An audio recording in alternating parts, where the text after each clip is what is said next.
Nope. Nope. No.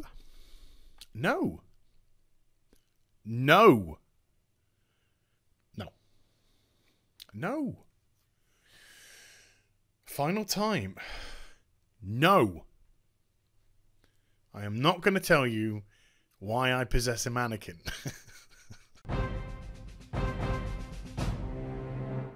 Hi everybody, it's Az here from HeelvsBabyface. This week has been a week of ups and unfortunately potential downs.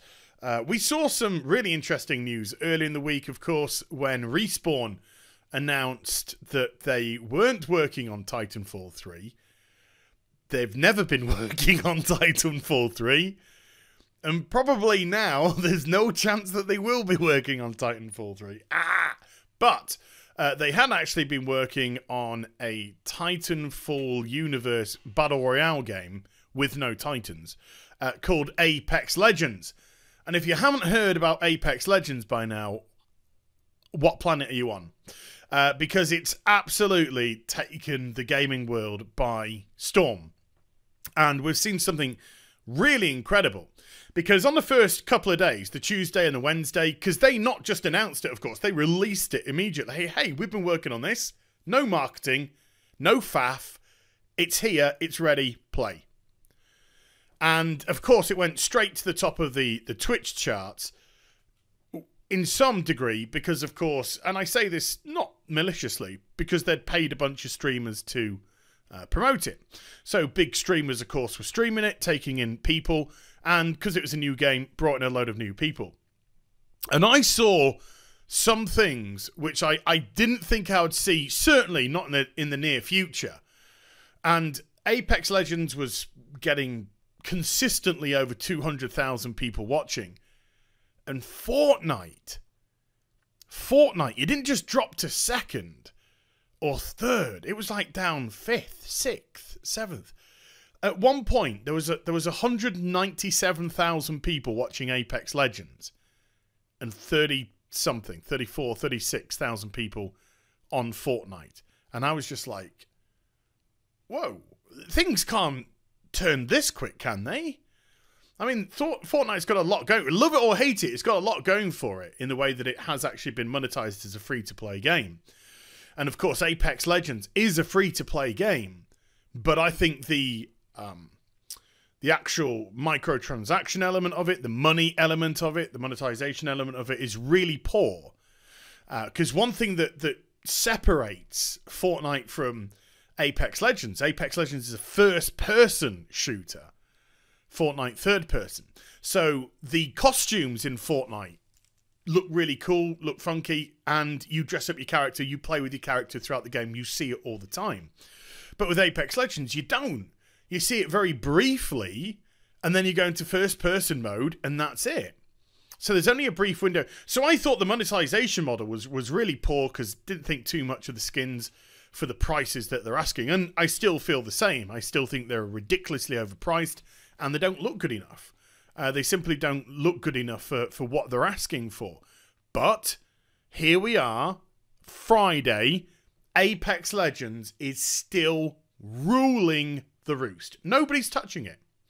Nobody is touching it right now. And it looks like, by the response that it's had, it's here to stay. Well, at least for the foreseeable future. Even when the streamers who had been paid to promote it and stuff, even when they started to not drop off, but when they started to, you know, leave and do other things, you know, have some tea, whatever, the levels of viewage were still staying really, really high indeed. And the feedback that it's getting, and I'm one of the people who've said it myself, is the game itself is fantastic. I think it's so fun. I just feel I want to play it constantly. I really do. And it might lead to a bit of burnout. Who knows? But right for now, instead of picking up my console and jumping onto Fortnite or something like that, when I want something that I can dip in and dip out of, now it's just like, oh, feed me that Apex Legends. So it's great that we've got a game that's come along that loads of people are gravitating towards. It is free to play. So if you don't want to get involved in the monetization element of it, you don't have to. But at the same time, we've got a slight problem. And the problem is, of course, that Respawn are owned by Electronic Arts. And this week, we kind of had our first small victories over Electronic Arts, particularly with Battlefield 5. People say gamers don't have a voice. They say gamers are toxic, they're whingers, yada, yada, yada. But the gamers spoke with Battlefield 5. EA really dropped the ball. They tried to do something that people didn't want. They tried to target an audience which wasn't there. And then, and more importantly, because there's nothing wrong with trying to get a new audience to your product. There's nothing wrong with that. But you've got to respect your current audience at the same time. You've got to say, hey, we've got this great current audience that buy this game in the millions upon millions. How can we get another audience in? You know, they're basically all dudes. You know, it's like my YouTube channel. As much as I'd love it to be 50-50 guys and dolls, it's a sausage party. That's what it is. You look at the metrics, 96 point something percent dudes. It's like 4% 3% women. And you're just like, yeah, that makes sense. Because that is what it kind of caters towards. And Battlefield's one of those games. So there's nothing wrong with saying, how can we get more women into Battlefield? What can attract more women into it? Can they be attracted to it? Is this just a type of game that women in general aren't really that drawn to? Yeah, there's a little bit of crossover, but that's it. You know, you have to ask these questions. But EA didn't do that. No, they just said, hey, let's just target the women's. Let's just target the woke brigade. And we'll actually go and chastise our current audience. We'll actually tell them that they're uneducated, they're toxic. If you don't want it, don't buy it. Self-destructive behavior. I mean, hilariously so, because it turned out that Battlefield 5 underperformed by over 1 million units. I mean, EA did shift 7.3 million, which is ludicrously high. But they expected at least 8.3 million, and they didn't get it. And of course, when you're dealing with shareholders, you've got to factor all of these things into consideration. So they say to the shareholders, we are predicting da-da-da. And when you don't meet those goals, then the shareholder goes, and that's what we saw with EA stock price. They had missed their mark, and they missed their mark quite substantially. And it dropped by 17.5% in a day. I think they clawed back about 4 to 5% yesterday. And there also was a knock-on effect with Take-Two. Take-Two Interactive didn't perform as intended with their games. So their stock price dropped by about 9.5%.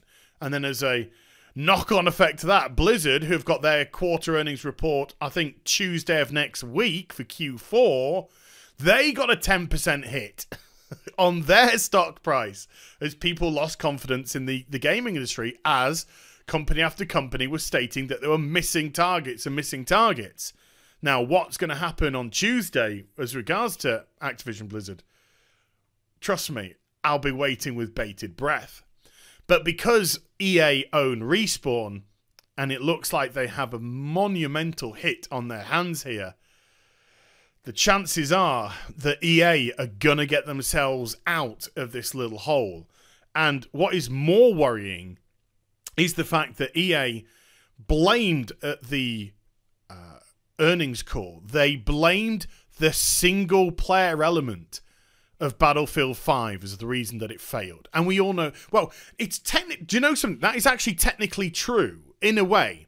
It's technically true because it did fail, because the single player element of it was a lie. It was a lie. They took elements that happened in World War II and they retold it in a woke way. So the single player, in a sense, did fail the game because it was an insult to the men who died in the Second World War. A massive insult. And the way that DICE said, this is our telling of World War II. No, there's no your telling of World War II. World War II happened like it happened. You don't get yours. You want to do an alternative universe an alternative version, you do that. But you don't rewrite history in the name of wokeness. So technically, EA are a little bit correct there. I mean, it doesn't tell the whole story, of course. But yes, the single-player element did fail because of what it attempted to do, which was rewrite history and belittle real, true heroes. And what this gives them is the perfect excuse to now focus solely on live services, like Ubisoft are doing. Everything's a live service. So instead of single-player games, great single-player games, and with Disney being as apathetic as they've been, yeah, we're happy with EA. I mean, we don't know how to make games, so we don't care. Yeah. Bob Iger. New Bob Iger. It looks like we're now just going to get a plethora of online, potentially soulless games. Thank God Apex Legends isn't soulless. It's got a lot of heart, because it's made by a team that looks like they really cared about the universe that they'd created, even though EA shafted them as well. So, unfortunately, we've got to take, I think, a little bit of a loss as well this week as a gain, because not only does it look like EA are going to get a win from this, but it's going to give them the perfect excuse not to work on single player anymore and to focus on more micro element, monetization, all that god-awful crap that they're screwing the industry up with. So, there's a cheery video for Friday. I hope you enjoyed the vid. If you did, do get a thumbs up and also subscribe to the channel. Follow me on social media and Twitch for live streaming links. They're in the description box down below, and I'll be back with some more stuff very soon. You take care. Bye for now.